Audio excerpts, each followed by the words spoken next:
esta presente reunión académica. Es una ponencia magistral de Derecho Procesal Penal, la cual está organizada por el equipo académico del Estudio Los Ábalos. En torno a un tema tan controversial, actual, cual es el proceso inmediato, un análisis comparado. En esta oportunidad tenemos el grato honor de contar con la presencia de la abogada Rosario Palacios Meléndez, y la presente ponente es abogado penalista por la Universidad Nacional Mayor de San Marcos, con maestría, con mención en Ciencias Penales, Derecho Penal y Procesal Penal. Es socia y fundadora de PIP Consultores, con más de 10 años de experiencia en litigio procesal penal en el sector público y privado. Asimismo, es especialista en Derecho Penal referido a procesos de lavado de activos, criminalidad organizada y corrupción de funcionarios. Capacitadora en el Colegio de Abogados de Lima, Callao, Huánuco, entre otros. Ha trabajado como asesora en la Defensoría Pública del Ministerio de Justicia y Derechos Humanos, y también ha sido asistente de vocal superior en el Poder Judicial. Muy bien, antes de dar paso a la ponencia de la doctora Rosario Palacios, vamos a dar uso a la palabra a la doctora Juliana Luz, a efecto de que brinde unas palabras de bienvenida. Doctora. Muchísimas gracias en primer lugar por haber venido, gracias a ustedes los invitados. Charito, en verdad, querida amiga, muchísimas gracias por acompañarnos en esta oportunidad. Nosotros solemos tener acá reuniones académicas, en general son parte muy interna de la oficina, pero entre coloquios y conversatorios y eventos, pues bueno, dijimos, habría que abrirlo al público, a la academia, porque siempre son temas que necesitan ser atendidos. Entonces se nos ocurrió esta idea y siempre bienvenidos. Nosotros solemos tener estas reuniones o todos los viernes, dependiendo de las agendas que podamos tener, o periódicamente, y también con invitados, como en esta vez tenemos la destacada participación de Rosario. Así que para mí es grato recibirlos. Quiero que sepan que esta es una plaza, un escenario en el cual fomentamos el debate, el intercambio académico, la información académica. Si ustedes ven la agenda que tenemos, es más o menos la agenda que hoy día está un poco recortada, pero por lo general todos los presentes tienen una cuota de participación y debate, absolutamente todos. Recordábamos con Charito estas reuniones porque en nuestros inicios, hace poquito, muy poquito, cuando éramos guaguitas, unas practicantes, hacíamos parte también de estas reuniones académicas y nos encargábamos de fomentarlas. Íbamos ambos como asistentes académicos en esas oportunidades, no éramos abogadas aún, pero con mucha inquietud, como la seguimos teniendo del lado académico, por eso que recordamos. Y para mí es un honor, Charito, que seas nuestra invitada en esta oportunidad, porque en verdad nos une esta inquietud, esta cuestión de siempre estar descubriendo, estar aprendiendo, estar fomentando, y hoy en día son mis chicos los que realizan la labor de las reuniones académicas. Así que aquí los que mandan, déjame decirte, son Renato y Jairo, así que yo les cedo el micro. Muchas gracias, doctora Yolena, por sus palabras de bienvenida. A continuación le damos paso a la doctora Rosario Palacios para que pueda brindarnos su disertación con respecto al tema de proceso inmediato, un análisis comparado. Muchísimas gracias, Julie. Gracias de verdad por permitir que el día de hoy, y me has hecho rememorar, ¿no?, esas reuniones a las que estábamos nosotros ahí, como están ustedes hoy, con esa inquietud, con esas ganas de aprender más, y que espero que no decaiga, ¿no?, en el paso del tiempo, porque muchas veces cuando ya uno se vuelve abogado y se ve embebido de los casos, de los temas ya profesionales, se olvida que la base de eso, del ejercicio de la profesión, es seguir aprendiendo. Y el día que nosotros no aprendemos, somos un poquito menos abogados. Entonces, qué bueno que desde este ámbito, del ámbito de tu estudio, también tenga como base este mutuo y continuo aprendizaje. Y espero yo llevarme más de lo que hoy día les voy a dar. Porque realmente cuando uno dicta una clase, cuando un profesor dicta, siempre espera que haya una retroalimentación de parte de los alumnos, y esa es la mejor satisfacción que hay. Con ello en mente, el día de hoy quiero hablarles de un tema que me apasiona a mí demasiado, que es el tema del proceso inmediato, y es el tema del cual yo he elaborado mi tesis de maestría. Y el tema del proceso inmediato me apasiona en la medida de que cuando yo ingreso a la defensa pública, al poco tiempo nada más, sale lo que viene a ser el decreto legislativo 1194. Ese decreto legislativo que adelanta la vigencia a nivel nacional del artículo 446, 447 y 448 del Código Procesal Penal y hace profundas modificaciones en aras de que se utilice. Porque ¿qué pasó?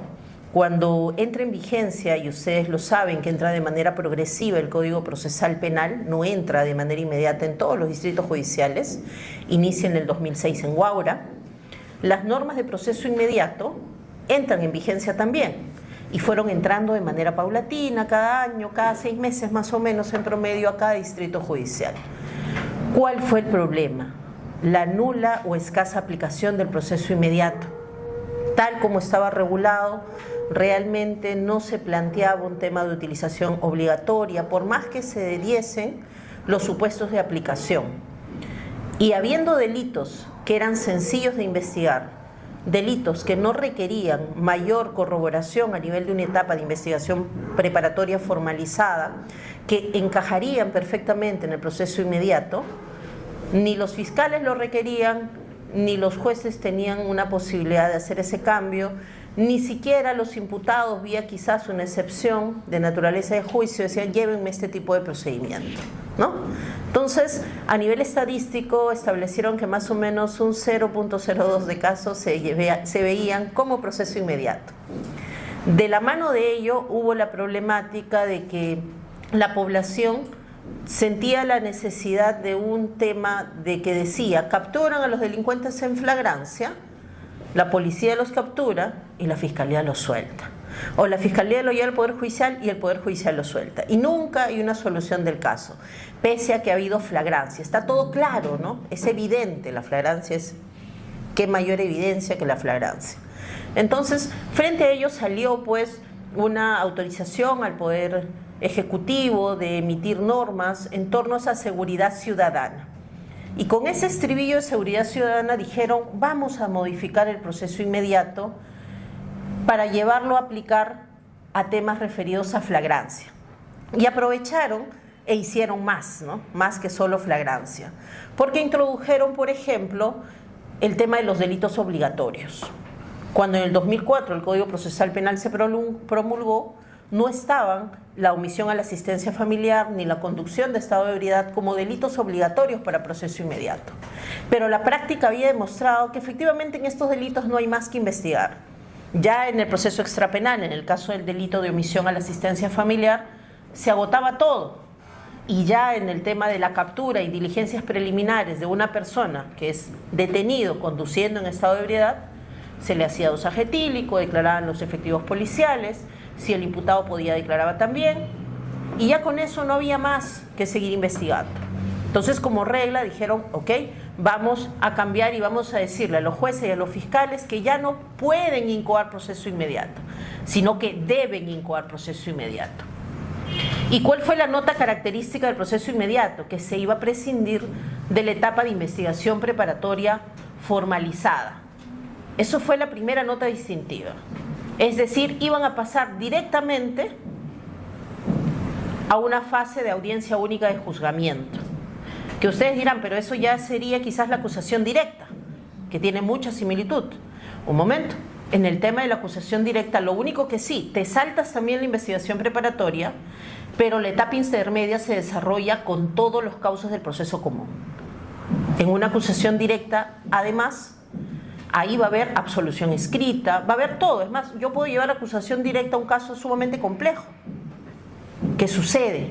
Porque en diligencias preliminares agotaron toda la investigación. En cambio, en el proceso inmediato, casos en los cuales se requieren ulteriores actos de investigación, sean de cargo o de descargo, no pueden ir a proceso inmediato.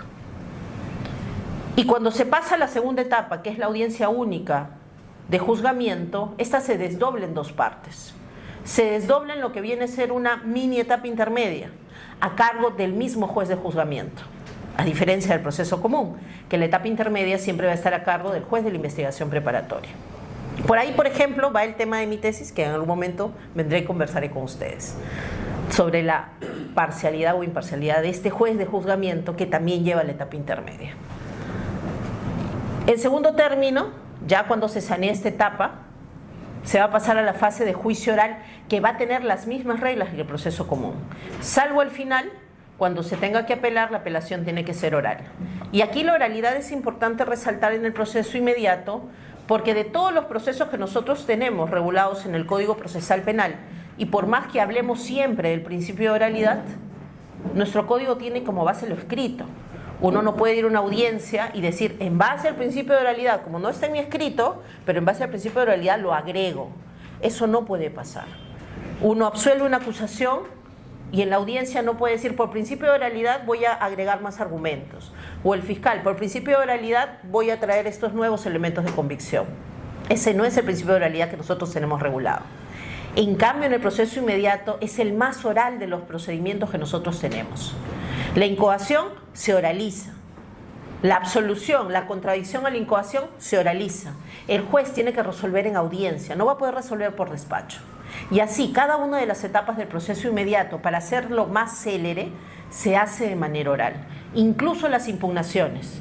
Yo he visto muchos fiscales, muchos abogados que fracasan al momento de que le rechazan la incoación de proceso inmediato o cuando se la aceptan también. Porque le corren traslado y dicen, me reservo mi derecho a impugnar. En proceso inmediato no te puedes reservar. O dicen, apelo y voy a fundamentar dentro del plazo de ley. Eso tampoco puedes hacer en el proceso inmediato. Y hay jueces buena gente que te dicen, doctor, no puede, tiene que hacerlo ahorita. Pero hay jueces que no te dicen nada. Ok, toma nota de la reserva, toma nota de su impugnación. Al día siguiente presentas, improcedente. Y punto. Perdiste por walkover. Que es la peor forma de perder, creo, ¿no? De perder sin luchar. Por no conocer nada más la estructura. Entonces, bajo esta lógica de proceso inmediato que nosotros tenemos, y el día de hoy lo que les vengo a presentar es realmente cuál es la base en la cual nuestro país ha tomado para poder estructurar el proceso inmediato que nosotros tenemos. Si nosotros hacemos una revisión del acuerdo plenario 2-2016 extraordinario, acuerdo plenario extraordinario, que se dio a raíz del caso Buscaglia, los que tienen recuerdo del año 2016, una señora que en el aeropuerto tuvo un altercado con efectivo policial y le quitó el kepí con un golpe en la cabeza. No le pegó en el rostro, sino le botó el kepí. Detenida por violencia y resistencia a la autoridad. Fue llevada vía proceso inmediato a una audiencia de incoación en calidad de detenida.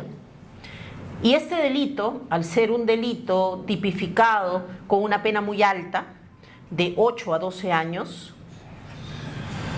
su abogado instó la aplicación de una terminación anticipada.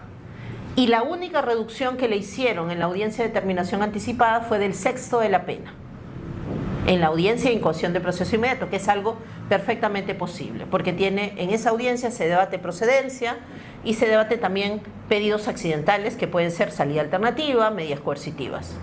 Porque después de esta medida, de este requerimiento de terminación anticipada, venía de la mano con su requerimiento de prisión preventiva, ¿no?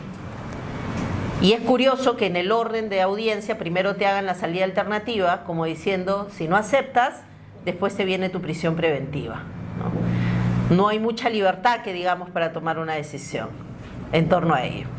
Pero en ese ambiente a la señora le dijeron, y su abogado le recomendó que se acoja a la terminación anticipada, pero realmente cuando uno está detenida, una persona que por primera vez tiene una detención, espero que ustedes no hayan tenido que vivir esa experiencia ni la vivan, pero cuando la tienen, no estás en todos tus sentidos, no lo estás. Y esta señora es evidente, si ustedes buscan en YouTube van a ver el video, y cuando el juez lee la sentencia, porque ella dicen, ¿acepta los cargos? Sí, porque es cierto, ella acepta que le ha tirado pues el que pide la cabeza al policía, pero no es consciente de lo que va a pasar, la pena que le va a aplicar por esa aceptación, ¿no? Y ahí hay un doble error, ¿no? Un error por parte de su abogado, que al parecer no le informó oportunamente de todas las consecuencias de una terminación anticipada, y también un error de parte del magistrado, porque el magistrado tiene el deber, como juez de garantías, de hacer una explicación no hacia el abogado, sino hacia el propio imputado, para que comprenda qué es lo que está aceptando, cuáles van a ser las consecuencias y en palabras sencillas, ¿no? Decirle, mire señora, usted está aceptando y la consecuencia es que van a ser 6 años y 4 meses de pena efectiva. O sea, de acá se va al penal. Y además no va a poder apelar esa pena porque está dando su conformidad. Porque hay personas que el abogado le dicen, y se los digo, en mi experiencia, vienen muchos usuarios a donde yo trabajo y me dice, doctor, el abogado me dijo que podíamos apelar después, que mejor acepte y después apelamos. Y la verdad que entre la negociación en el proceso inmediato son 5 o 10 minutos que te conceden. No es como en una audiencia normal de proceso común de terminación anticipada que uno solicita, corren traslados, 5 días, fijan audiencia, en la audiencia se oralizan los cargos, luego que se oralizan los cargos se suspende para ver si hay acuerdo, el juez le explica, todo como una audiencia completa. En cambio ahí es rápido, suspende en 5 a 10 minutos, responde acepto o no, juez explica sucintamente, listo, conforme fiscal, conforme defensa, conforme señor, dictamos sentencia. Así de rápido. Y debido al caso Buscalia, que terminó estando presa, y cuando le preguntaban, ¿está conforme? Y ella decía, ¿qué pasa? ¿Qué pasa aquí? Ustedes ven el video, van a ver una cara de qué está pasando aquí, de qué va a pasar conmigo. A ella finalmente la indultaron. La Corte, llegaron a indultar al presidente, pero esto originó que la Corte Suprema emitiera 2 acuerdos plenarios. El 1/2016 y acuerdo plenario extraordinario que estableció cómo debe determinarse la pena en delitos de desobediencia y resistencia a la autoridad agravada, donde no hay lesiones siquiera al efectivo policial, donde hay siquiera nada más una injuria leve, para una proporcionalidad en torno a la sanción. El Código Penal decía de 8 a 12, pero no podía ser, pues también que a una persona que está en estado de ebriedad y agrede a un policía o lo insulta nada más, no lo puedes mandar 8 años preso, ¿no? Cuando hay otros tipos penales que regulan de diferentes formas esa conducta y con menor pena, conductas más gravosas.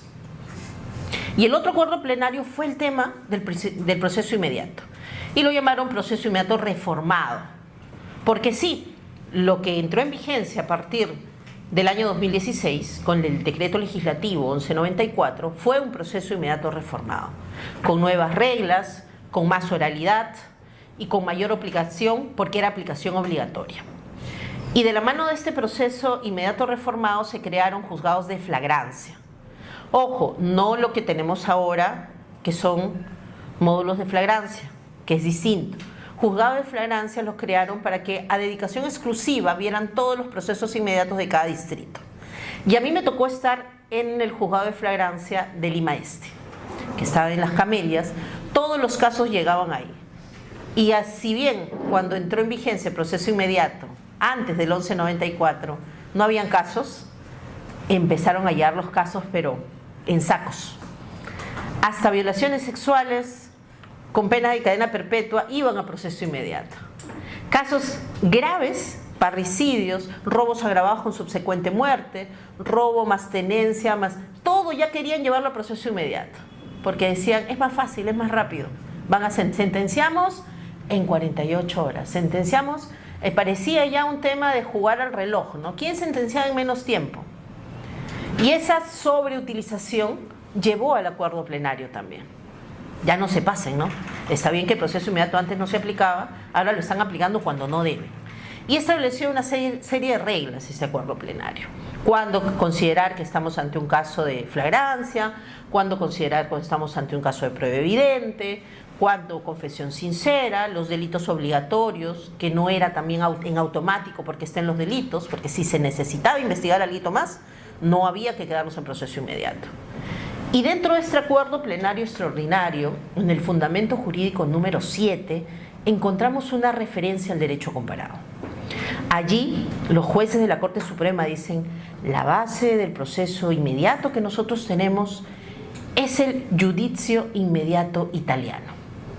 Entonces, cuando yo leí por primera vez eso, dije, quiero leer cómo es el verdadero proceso inmediato, ¿no? Porque si me dicen que esa es la base legal, la inspiración, entonces vamos a ver si lo estamos haciendo como ellos lo hacen, vamos a ver si su sistema es similar al nuestro, porque ¿se acuerdan ustedes? Hace muchos años se habló y hay un libro que se llama La Ley Importada, ¿no? Entonces este libro hablaba de ese pasar la ley tal como está. Y nosotros de ley importada hemos pasado a la doctrina importada y a la jurisprudencia importada, ¿no? Copiar. El copia y pega de todos lados. ¿Cómo les encanta el copia y pega? La vez pasada, y esto es paréntesis, en Indecopi han sancionado a un abogado porque hacía copia y pega de otras personas. ¿Qué pasa si investigan a los jueces y sus resoluciones, no? Esa erudición sin citas. Porque no está mal utilizar citas doctrinales, pero hay que ser legales, ¿no? Los abogados no debemos fomentar la piratería, no debemos poner al servicio de otros el conocimiento ajeno. Entonces, yo dije, vamos a ver qué dice en Italia. Y por ahí algo de italiano manejo, algo, y me he utilizado también otras fuentes, ¿no? Porque cuando era estudiante me puse a ser italiano, en el Instituto Italiano de Cultura, llegué hasta nivel avanzado, y me falta el Cheli. Quito, ya, termina. Pero dije, vamos a ver cómo se regula el proceso inmediato en Italia. Pero antes de ir al proceso inmediato italiano, tenemos que ver cómo regula la estructura de su proceso penal. Nuestro proceso penal, 3 etapas claramente diferenciadas: investigación preparatoria, etapa intermedia, juicio oral. Esa es la plantilla que tenemos. Realmente, esa es la plantilla que está en la mayoría de países, con más o menos modificaciones. Y en Italia cambia la denominación, pero en esencia también tiene la estructura. Tienen lo que viene a ser la indagini preliminari, que son las investigaciones preparatorias o preliminares. No hablan en ningún momento de formalización. La formalización recién llega en la etapa intermedia, lo que nosotros llamaremos. La audiencia preliminar la llaman ellos. Nuestra etapa intermedia es su audiencia preliminar.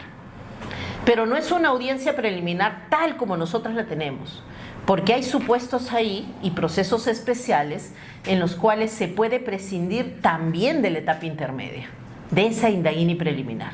Y en esa etapa intermedia hacer valoración probatoria y emitir sentencia. Y no en base a una salida alternativa de, por ejemplo, una terminación anticipada, como nosotros podríamos llegar en una etapa intermedia haciendo una interpretación laxa de la terminación anticipada, sino haciendo debate probatorio, convirtiendo la audiencia preliminar en una audiencia típica de juzgamiento, pero sin avanzar hasta el juzgamiento. Y si es que yo acepto hacer eso en esa etapa, voy a beneficiarme, si es que me condenan, porque me pueden absolver, con una reducción de pena. Entonces, su etapa intermedia es un tanto distinta a la nuestra, pero también guarda la estructura de que el fiscal en ese estadio puede pedir el archivo, el sobreseimiento como nosotros lo conocemos, o puede pedir pasar a juicio. Y en la etapa intermedia se va a debatir eso, ¿no? Como lo debatimos acá también. Y luego la fase de juzgamiento muy similar a la nuestra. Pero ¿cuál es la estructura de los procesos especiales? Allí en Italia tienen 2 tipos de procesos especiales que, según lo que van a evitar o conseguir, vamos a encontrar la diferencia. Tenemos procesos especiales que evitan la celebración del juicio, que van a evitar el juzgamiento. Y ahí tenemos, dentro de esos procesos que evitan el juicio, 2. Vamos a tener el juicio o el proceso abreviado, que es lo que les decía, ¿no? Que con lo que se tiene de la indagación preliminar se va a debatir en la audiencia preliminar como si fuese un juicio, y allí se va a sentenciar en base a eso. Ya no, porque en la etapa intermedia es el momento de ofrecimiento probatorio de la defensa también allá en Italia. Allí es donde hacen, y es más, pueden decirle un momentito, antes de pasar a debate de etapa intermedia, ábreme una oportunidad para ofrecer y actuar medios probatorios. No solo ofrecer, sino actuar en su etapa intermedia. Pero si yo digo como imputado, quiero someterme al proceso o al juicio abreviado, ya me evito juzgamiento y hago el juzgamiento ahí. Y pueden declararme culpable o pueden declararme inocente. Si es que me declaran culpable, ¿cuál va a ser el beneficio? Porque tiene que haber algún beneficio si es que yo simplifico etapas procesales. Reducción de 1/3 de la pena, en la pena que me tocaría. Y si la pena es cadena perpetua, 30 años. Si pierdo, ¿no? Porque hay posibilidad de que también pueda ganar el caso. Porque yo como abogado digo, listo, renuncio a juicio y ahorita hacemos el juicio con lo que tú me has traído, fiscalía. Porque yo sé que con lo que tú me trajiste no es suficiente. Y me evito irme y esperar la decisión hasta el juicio. Y si es cadena perpetua con aislamiento diurno, la condena será cadena perpetua nada más. Entonces hay esa facilidad. Otra forma de evitar el juicio, y es otro procedimiento especial, es la sentencia a petición de las partes, que se conoce en ese sistema como el patellamiento. Aquí como la conformidad, pero la conformidad la aplicamos recién en juzgamiento, ellos en etapa intermedia. En Estados Unidos, plea bargain. Entonces, es una sentencia negociada. Y esto permite también, obviamente, si es sentencia negociada, va a haber una sentencia condenatoria. Reducción de 1/3 de la pena. Nosotros reducimos 1/7 nada más, ¿no? Ahí reducen 1/3. Esos son dos procesos especiales que evitan el juicio. Hasta ahí, ninguno es proceso inmediato. Y los procesos especiales que van a originar que se llegue a juicio más rápido, allí vamos a encontrar el proceso inmediato italiano, que se conoce como giudizio inmediato. Y en el giudizio inmediato solo tiene un supuesto de aplicación. Nuestro Código Procesal Penal, en el artículo 446, regula 4 supuestos de aplicación: flagrancia delictiva, confesión sincera, prueba evidente y delitos obligatorios. En delitos obligatorios, ya se los he mencionado, omisión a la asistencia familiar y conducción en estado de ebriedad. El tercer supuesto es prueba evidente y además te requiere que el imputado haya sido notificado y se le haya dado la oportunidad de que haya declarado. Digo oportunidad porque no es imprescindible que declare. Basta que esté válidamente emplazado para que, si es que la prueba es evidente, pueda solicitar el proceso inmediato. En Italia, el giudizio inmediato tiene solo un supuesto de aplicación y es la prueba evidente. En nuestro país, cuando hablamos de proceso inmediato, no lo identificamos con prueba evidente. ¿Con qué lo identificamos? Con flagrancia delictiva. Y eso es lo que nos han vendido siempre. Es más, cuando entró en vigencia el 1194, el juzgado no se llamaban juzgados de proceso inmediato, se llamaban juzgados de flagrancia. Ahora mismo los módulos integrados de flagrancia son eso, módulos de flagrancia. En cambio, lo que prima en Italia es que el giudizio inmediato es solo para los casos de prueba evidente con la previa notificación al imputado de que haya podido declarar. Y acá, ¿qué se renuncia en el proceso inmediato? No se renuncia a la indagación preliminar, que es la primera fase, la preparación del juicio. En Italia, lo que se renuncia en el proceso inmediato es a la audiencia preliminar, que es la etapa intermedia. Entonces, no se parece a la nuestra. Yo no sé de dónde la Corte Suprema ha dicho que se basa quizás por el nombre, ¿no? Dijeron juicio en proceso inmediato, giudizio inmediato, se parecen. Porque en otros países a nivel latinoamericano no existe la terminología de proceso inmediato. Entonces la única semejanza con Italia es el nombre. Y ahí termina.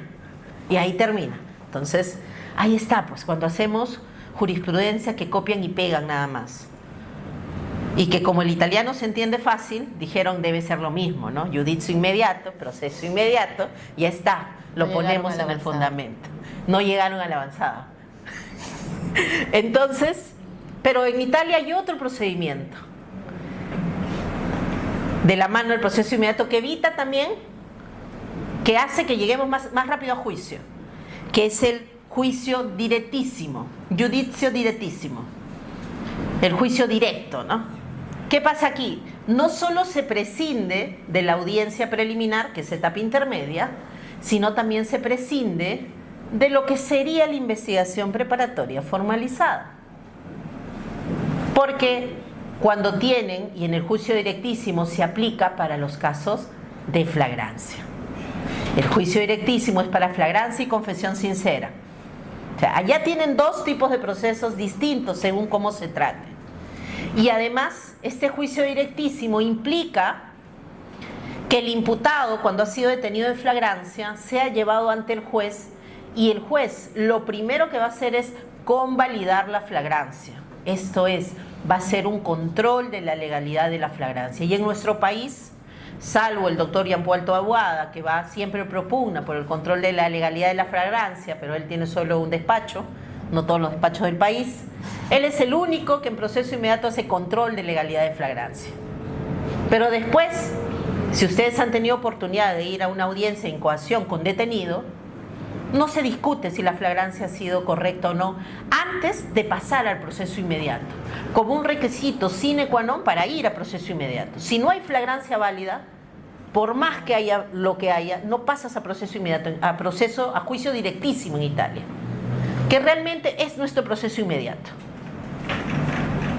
Entonces, la convalidación de la flagrancia es una institución que no se utiliza en nuestro país y que debería utilizarse no solamente por el juez de investigación preparatoria en el proceso inmediato, sino antes, en lo que viene a ser la propia detención. Porque ¿quién es el primero que toma el conocimiento de una detención de una persona? El que detiene es la policía. Pero ¿a quién le ponen en conocimiento de esa detención? El fiscal. ¿Y ustedes creen que el fiscal, cuando le avisan que hay un detenido, se pone a revisar, a ver, en este caso de verdad hay flagrancia? No lo hace. Continúan nada más, disponen, emiten disposición, apertura de diligencias preliminares, llévense adelante las investigaciones. Y muchas veces no hay flagrancia. Yo les comento un caso que sube hace un par de semanas nada más. Unos policías están haciendo su ronda, ellos muy proactivos, dicen, ¿no? Los del Escuadrón Verde, que tienen una meta mensual, valgan verdades, ellos tienen que detener a una cantidad de personas al mes. Si ustedes van a las comisarías, ven las metas de detenidos que tienen que tener. Yo no sé qué pasa cuando llegan a la meta. Detienen a varios. Entonces, y cantidad de droga que tienen que incautar también. Todo está con números ahí. Y así se maneja.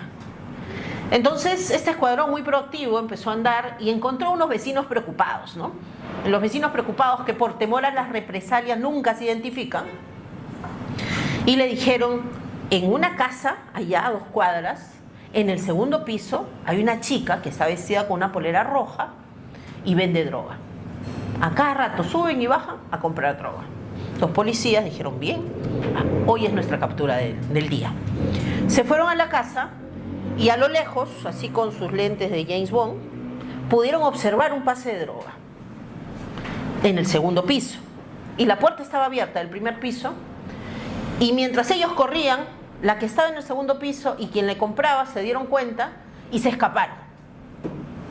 ¿Cómo se escaparon? Habiendo como 8 policías finalmente para el operativo, pero se escaparon. El patrullero tuvo desperfectos, eso es lo que declararon, pero entran a la casa y en la casa justo ven bajando del segundo piso a una señora de 68 años. Esta señora les dice, ¿qué pasó? Le dice, ¿por qué están entrando a mi casa? No, que han dicho que acá venden droga, que acá tal, ¿no? Pasen, les doy permiso, dice, pasen, no hay problema, revisen mi casa, revísenme a mí, yo no vendo droga. Y efectivamente le hacen el registro personal, no encuentran nada a la señora, registran su casa, el primer piso donde ella vivía, acá vivo yo, dice, no, les abre la puerta, revisan todos los cuartos, los baños, todo, no encuentran droga. ¿Y podemos subir al segundo piso? Claro, ahí vive mi hija, dice, ¿no? ¿Y su hija, cómo se llama? Ah, el vecino preocupado había dicho una tal Mónica. Mi hija se llama Mónica, dice. Ah, listo. Entonces, ¿podemos subir al segundo piso? Sí, claro, pasen, dice. La señora, ¿no? Inocente, sin saber qué había, qué no había. Suben y encuentran, pues, todo tipo de drogas para todos los gustos. Hacen acta de hallazgo y le dicen, ¿sabe qué, señora? Está usted detenida por microcomercialización de drogas. ¿Ustedes creen que por microcomercialización de drogas había flagrancia para detener a esa señora de 68 años? Que les abrió las puertas de su casa, máxima de la experiencia.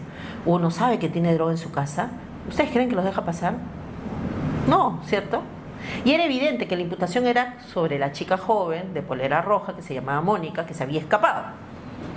Pero ellos, como que tenían que llenar su estadística, la detienen. Comunican la detención al fiscal. La detención fue más o menos 3 de la tarde, imagínense el día de ayer. El fiscal hoy, 4 de la tarde, porque tenía mucha carga y total el detenido por droga se queda 15 días. Mala costumbre que tienen también de pensar que como se tiene 15 días, vamos a agotar los 15 días.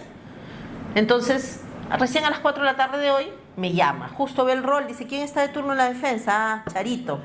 Y la fiscal, para su mala suerte, mi amiga, hemos trabajado juntas, me llama y me dice, Charito, ahí te pasa de un caso una señora detenida. No sé cuánto demora el pesaje, me van a avisar para ver si es que le tomamos la declaración de una vez o esperamos el pesaje. Ya seguramente te comunicas con el policía, me da el teléfono, para que puedas coordinar las diligencias. Listo, llegué el caso, pongo a revisar las actas y cada vez que iba leyendo el caso conforme se los he contado, decía, esta detención es ilegal. Pero como es mi amiga y yo soy buena gente, le voy a decir, mira amiga, le digo, acá han detenido ilegalmente. Tienes dos opciones, le das libertad tú o te solicito la libertad por escrito. Mira, estoy ahorita con carga, te la voy a solicitar en 3 horas, le he dicho, porque tengo audiencias. En 3 horas voy a ingresar el escrito si no le han dado libertad. Y ya tú me tendrás que resolver formalmente. Y si no me resuelves, me voy en tutela, le dije. Le avisé. Buena gente, ¿no? Entonces me dijo, déjame revisarlo. Me dijo, felizmente, revisó.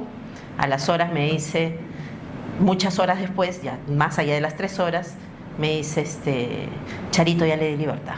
Yo ya había pedido por escrito. Porque uno, si hace un ofrecimiento, tiene que cumplirlo, ¿no?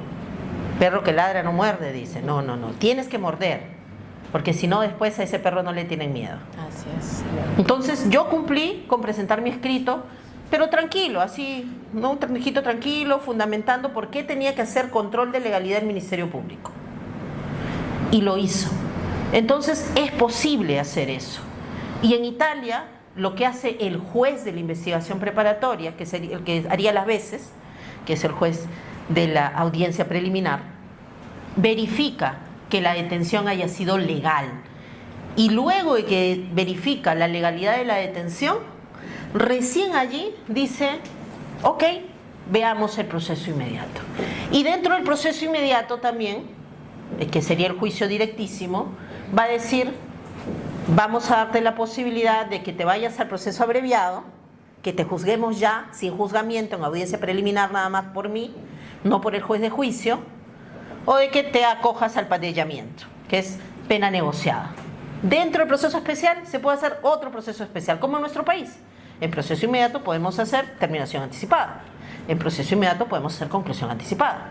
Entonces, realmente las similitudes con Italia, que supuestamente es nuestra base, a nivel terminológico coinciden, a nivel de contenido no tanto, pero valdría la pena que si tenemos y manejamos un proceso inmediato tengamos como regla, y no solamente en protocolo o en conferencias, porque lamentablemente el juez pudiendo hacerlo, porque este control de legalidad es algo exigido cuando hay una audiencia de solicitud de convalidación de la detención preliminar.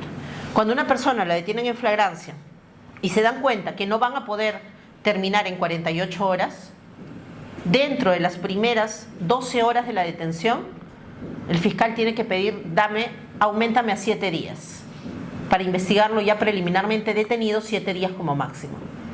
Y el juez hace una audiencia para poderle dar los 7 o menos días. Y en esta audiencia sí se debate el tema de la flagrancia, por ejemplo. Y esa es la base legal que utiliza el doctor Jean-Paul Pilco cuando habla del control de la legalidad de la detención. Y podrían hacerlo los jueces, pero parece que necesitan que haya un artículo del Código Procesal Penal que les diga, juez, tienes que hacer tu trabajo, tienes que hacer la convalidación de esa detención en flagrancia. Cuando el juez penal, antes que ser juez penal, es juez constitucional, porque tiene que ver el respeto de los derechos fundamentales de todos los sujetos procesales, y especialmente del que está menos favorecido en el proceso, ¿no? Que es el imputado. Entonces, bajo esa lógica, eso es una estructura inicial en torno a lo que es ese país. Tenemos también, y para mí es importante hacer referencia a lo que es el Código Procesal Penal de Costa Rica. ¿Por qué? Porque de este código en Costa Rica se ha establecido también lo que hoy conocemos como módulos de flagrancia. Eso ha sido el origen, ¿no? También así nuestro legislador dice, en Costa Rica tienen sus módulos de flagrancia, hagamos también módulos de flagrancia. Y se han hecho, han empezado en Trujillo, en El Porvenir, y en Costa Rica tienen el Código Procesal Penal nuevo desde 1996. Y en el año 2008 los jueces, no la ley, sino los jueces dijeron, vamos a hacer un plan piloto de flagrancia. ¿Por qué? Porque los procesos eran muy largos, porque lo único que tenía control de plazo, así como en nuestra legislación, era la investigación preparatoria. Y ojo que en Costa Rica llegan más lejos. Si es que el juez declara fundado un control de plazo y da un plazo perentorio y el fiscal no cumple con concluir el caso se archiva. Aquí simplemente hay sanción disciplinaria, ¿no? Que nunca he visto hasta ahora. Pero aquí solo hay eso. Allá la espada de Damocles es más fuerte, ¿no? O acabas en el plazo, pero ¿saben cuál fue el segundo escollo ahí? La etapa intermedia, pues. Como pasa aquí también. Acá se ha pensado que la etapa intermedia va a ser una audiencia. Yo he tenido etapas intermedias que han durado 3 años. Entonces, y si a todos los procesos les dices, tienes que seguir el mismo rito, investigación preparatoria, etapa intermedia, juzgamiento, pese a que tienes todo para juzgar, ese es el cuello de botella. Y en Costa Rica los jueces dijeron, vamos a hacer un plan piloto de flagrancia y vamos a aplicarlo para los procesos con detenidos en flagrancia. Nuevamente, proceso inmediato, identificable con flagrancia, con lo que tenemos ahora.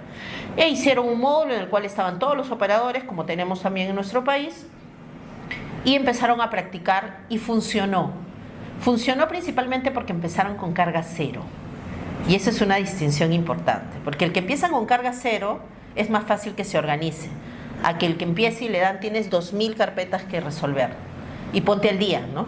Con la misma cantidad de personas que trabajan. No se puede. Y van a volver a las mismas costumbres. Nuestros procesos inmediatos fueron creados para durar 6 días. Para que en 6 días se incoe, se juzgue y se sentencie. ¿Cuánto dura un proceso inmediato actualmente? Yo litigo todo el tiempo procesos inmediatos. La incoación con detenidos se hace rápido porque hay un plazo de 48 horas. Pero con citados, tengo casos que han incoado en el 2019 y recién vamos a tener audiencia de incoación, estamos en 2024. Tenemos casos que en etapa le dicen, fiscal, tienes 24 horas para presentar tu requerimiento acusatorio, 1 año se demora. Y ahí ni siquiera le puedes hacer control de plazo en proceso inmediato. Recuerdo que estuve en un conversatorio con el doctor Neira Flores, mi maestro, y él se mataba de la risa porque me dice, has dado con palo el proceso inmediato. Tú que dices que lo quieres tanto. Y me dijo que no hay control de plazo. No hay, pues, Charito, pero puedes presentar una tutela, me dice. Entonces, sí, es residual. Bueno, si somos estrictos tampoco podríamos tutela porque no hay investigación preparatoria. Pero ya no me dieron vuelta para responderle.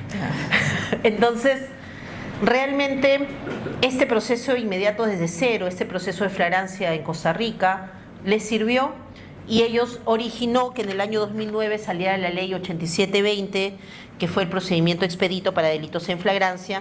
Y aquí lo que se elimina en Costa Rica es la etapa intermedia. Nuevamente, no eliminan en ninguno de los casos, si se dan cuenta, la investigación preparatoria. ¿Por qué? Y yo he querido pensar, ¿no? ¿Por qué no se elimina la etapa de investigación preparatoria?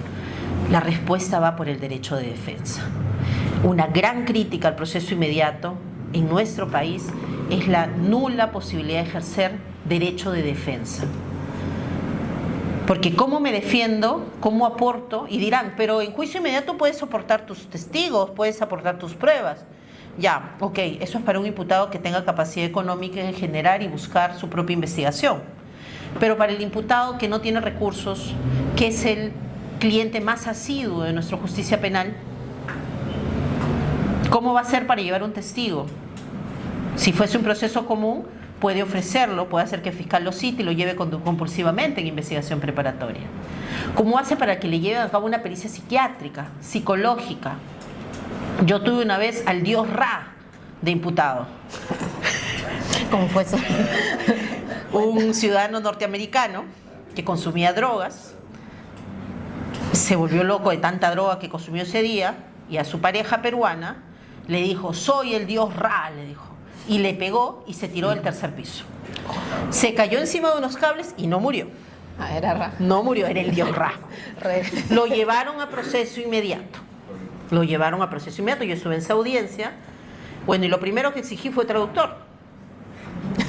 Lo primero, al dios Ra. Hablaba, vino un traductor de su embajada. No le pusieron abogado porque él dijo, acá tengo mi abogada ya. Y lo que yo entendía es que había tenido un consumo excesivo de sustancias psicotrópicas. Su propia pareja, quien le había pegado, dijo, bueno, ella quería retirar la denuncia, pero no se puede, ustedes saben, porque el dios Ra cobra mensual 4.000 euros porque es ex-Navy y vive en Perú, $4.000, perdón, de pensión, así que imagínense, ¿no? La esposa decía, en Estados Unidos, y acá ¿cuántos son $4.000, no? Y ya tenían un hijito además. Entonces, ella quería retirar la denuncia y me decía, doctora, él ha estado totalmente drogado. La embajada consiguió que le hiciesen la prueba y todo, pero piensen en una persona en las mismas circunstancias, drogado o ebrio, y que finalmente no pueda hacerse estas pruebas para determinar la aminoración o incluso exclusión de su responsabilidad. Yo he tenido jovencitos esquizofrénicos que los han llevado a proceso inmediato, y yo he debatido para que no vayan a proceso inmediato, porque el delito evidente no solamente debe abarcar tipicidad, antijuricidad, también culpabilidad, y en el seno de un proceso inmediato no puedo hacer esos actos de investigación. Entonces, por eso me doy cuenta, y luego de hacer análisis, como le digo, comparado, y he revisado otros países también, que se prescinde de esa etapa intermedia que dura tanto y no tiene control de duración de plazos en la mayoría de legislaciones. De esa etapa intermedia que realmente amerita sí que se pueda cortar y pasar directamente a juicio, pero sin desconocer, sin limitar el derecho de defensa. Entonces, bueno, ya para culminar, yo los invito a que puedan ir un poco más allá de solo nuestra legislación y solo nuestra jurisprudencia, porque a veces tenemos el afán de decir que lo que está escrito por los jueces supremos está escrito sobre piedra, y hablamos de los 83 acuerdos plenarios que ha dado hasta ahora, ¿no? Importantes sí, porque marcan una dirección en la cual, nos guste o no, tengamos que conocerla para poder aplicar y debatir en una audiencia. Tenemos que conocerlo, tenemos que leerlo, pero no hagamos aplicación acrítica. No nos dejemos llevar nada más de lo que está escrito allí y de lo que aparentemente con una buena base argumentativa nos puedan decir. Vayamos nosotros y veamos un poquito más allá de lo evidente. Muchísimas gracias por su atención.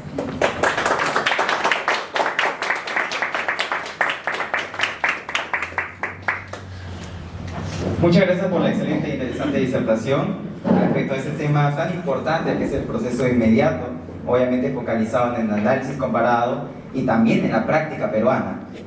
Ante esto y con el objeto de comprender mejor el tratamiento de este tema y este tópico en el país, los invitamos y pasamos a la ronda de preguntas e intervenciones, en la cual cada uno de ustedes podrá plantear algunos interrogantes o puntos de debate para poder discutirlo en estos momentos. Bueno, ante todo, muchas gracias por la ponencia, fue muy enriquecedora para todos. A propósito justo de la aplicación de la terminación anticipada en el proceso inmediato, que mencionó sobre la posibilidad o la ordinariedad con la que se suele dar también, se suelen conjugar ambos procesos. Yo me preguntaba cómo es que ello es posible, porque no termino de entender si la terminación anticipada justamente solamente se podría incoar desde la disposición de formalización del mención preparatoria hasta la formulación de la acusación fiscal. Entonces, si el proceso inmediato también acorta esta etapa y se pasa directamente a la etapa intermedia, no me queda claro cómo es que también se podría aplicar este proceso especial en un proceso inmediato. La lógica de hacer la terminación anticipada, primero tendría que haberse declarado procedente la incoación del proceso inmediato. Eso es una decisión previa que tiene que haber para pasar a debate de salida alternativa. Y ya se ha equiparado a la formalización de investigación preparatoria el auto de incoación del proceso inmediato, el que le declara procedente, y también lo que se refiere al proceso con acusación directa. Entonces, bajo esa lógica es que se lleva a cabo la terminación anticipada. Sí habría proceso, ¿no? Pero, por ejemplo, si se declara improcedente la incoación, ya no se pasa a debatir salida alternativa. Se regresa a la Fiscalía y que él decida. Si amplía diligencias preliminares, si archiva el caso efectivamente, o si formaliza directamente la investigación preparatoria.